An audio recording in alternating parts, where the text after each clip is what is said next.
all passengers that you will need a valid ticket, or else this vehicle is able to drive, and all passengers having a valid ticket, that includes you at that door, thank you. There's been a car crash at Ashton. Just my luck. Whoa. That's what I'm gonna say. Whoa.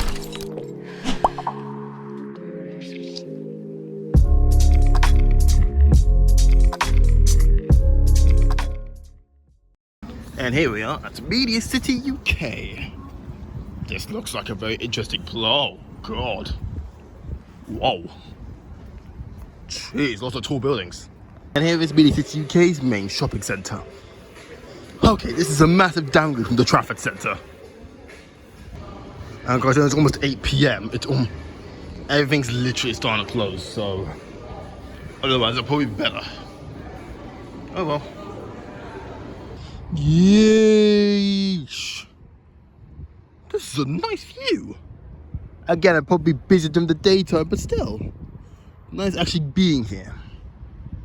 Because I'm not going to see this tomorrow. Oh, very nice. The bridge closed. Very nice. Then how come I'm seeing people on the bridge? Alright. And how come I'm seeing it's actually able to be walked across? Alright, let's cross this bridge. But time to head back to Central. I've walked to Imperial War Museum. The problem I have now, if a tram shows up out of nowhere, I have to leg for it. Because then, that's over a 13-minute wait. And I don't hope I don't have to wait that long. There's the electric stop there.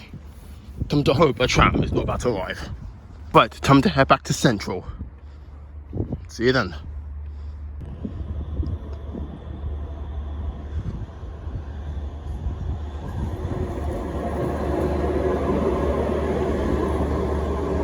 "20 minutes later.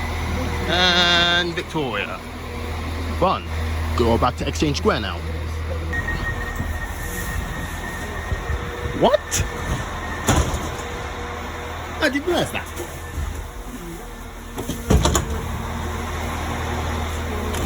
The doors are going to burst off the platform.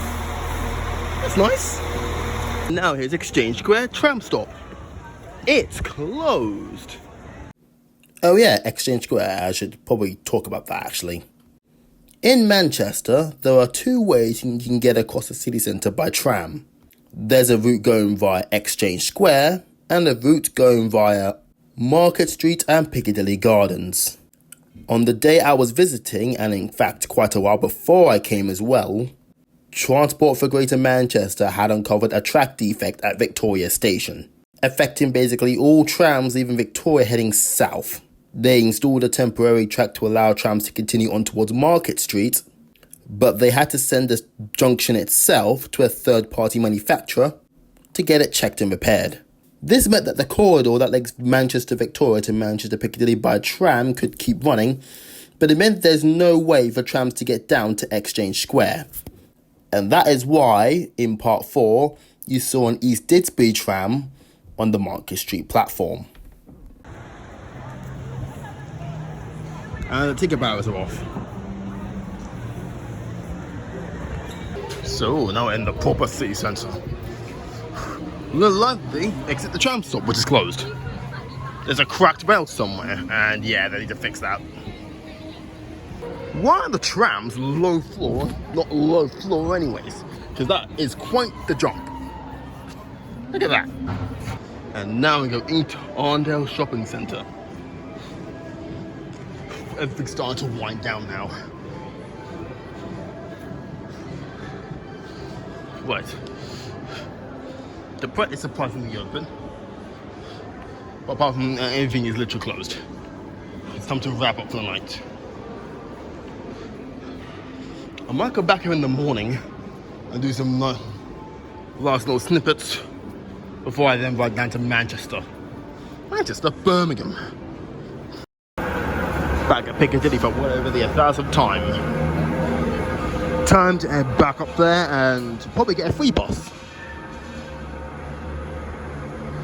Next chance to go to Etihad to Ashton on the line. Too late to head up there. So let's go up towards Piccadilly.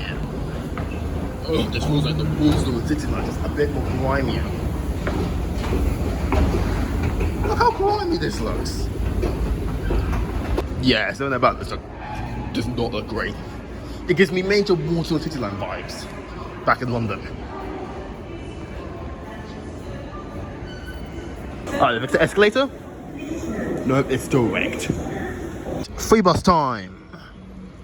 This should be fun and interesting at that. Oh, this is an interesting bus. Very nice, high tech. That. More moments later.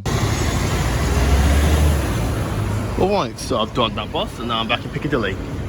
To be fair, it's just me doing rounds now because you gotta have so much just to fill up my mileage system.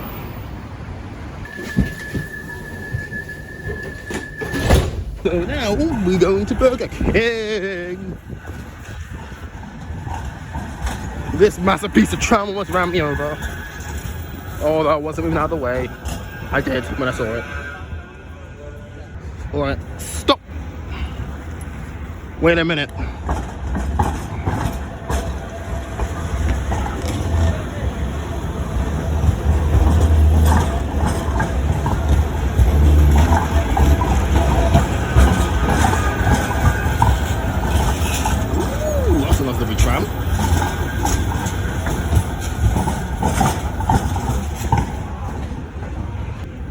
Here we go again. Another tram.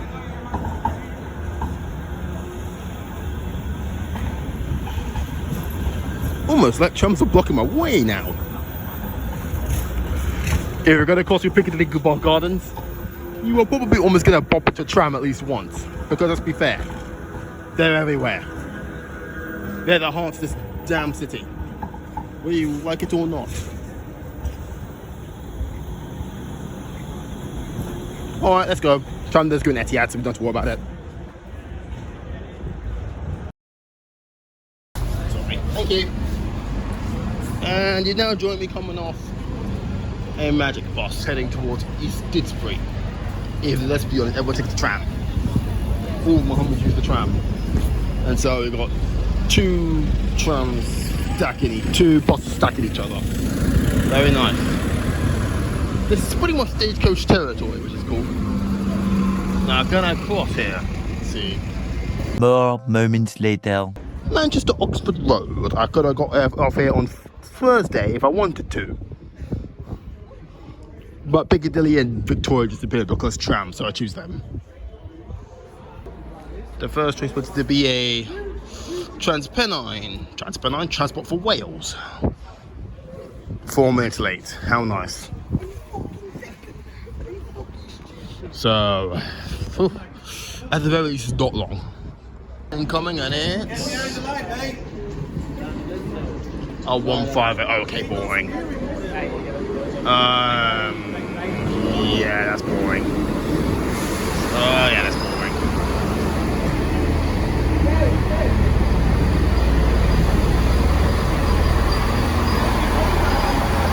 It's more interesting. 12 seconds later. Hey, Civity. That was it, 331 or 195? 331. Let's ride the Civity then.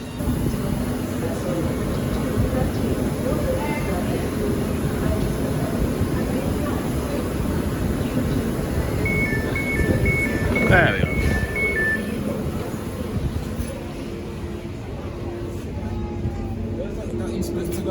Oh Lord. Hey. This journey is very short, so we're going to quickly do a seat review.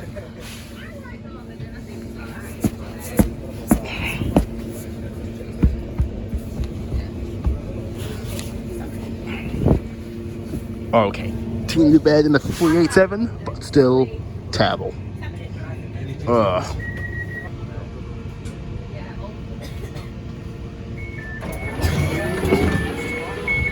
And we're back at Piccadilly platform 13 and 14. I abuse these platforms, I'm not gonna lie. Well, I guess that's it for National Rail for me. What's gonna happen now is I am probably gonna get a tram, go see Victoria one final time, then return to the hotel. probably some more sensible move at this rate. Damn, this place is dead. There's a pendulino on one of the platforms, but I don't think that's gonna get to London, and I don't think there's still trains to London. I mean, if there is, they're probably rather like midnight to 1 o'clock. Well, guys, I'm gonna get back to the hotel now because, well, it's getting dark. It's pretty much approaching 11 o'clock, so it only makes sense.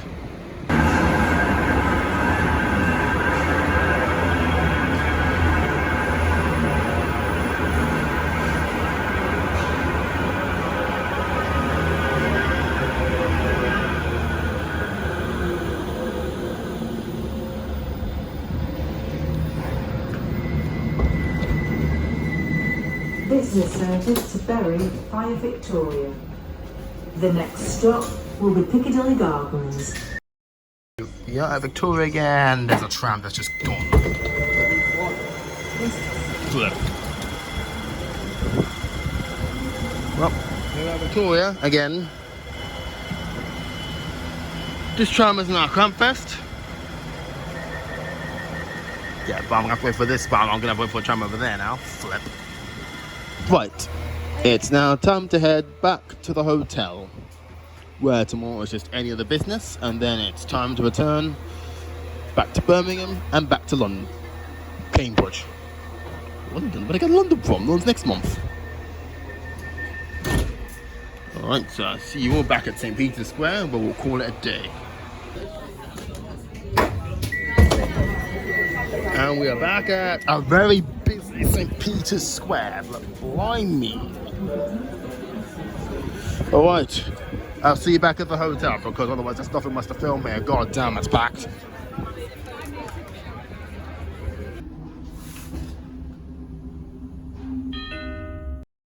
And we are back in the hotel room. Oh dear. Oh. Why am I drained? Alright, here we go. Another night. Just had to spend the last like an hour writing up all the train journeys I did and looking them up into the system. Okay, so I used something called rail miles to keep records of my mileage and history of all the trail journeys and tram journeys across the country.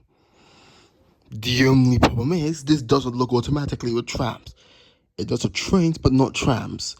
So I have to manually enter everything in, including when I arrived and when I departed. It's a nightmare and a half. And so I have to in the next hour making sure everything's imported and everything's up to date. I'll throw a link in the description or on screen, it doesn't matter which one, so you can see all this history. But honestly, it's a very nice tool. Oh, and there's a bus one as well. It's called Bus Miles. I'll throw that in the description too. And well, it's actually even more useful for trams, but we're gonna ignore that. But in any case, I'm gonna go and get some sleep. I will see you tomorrow when I might go up to Bury and then it's time to leave. See ya. 3 more minutes to go. Oh, and 20 minutes is Didsbury. Half an hour actually.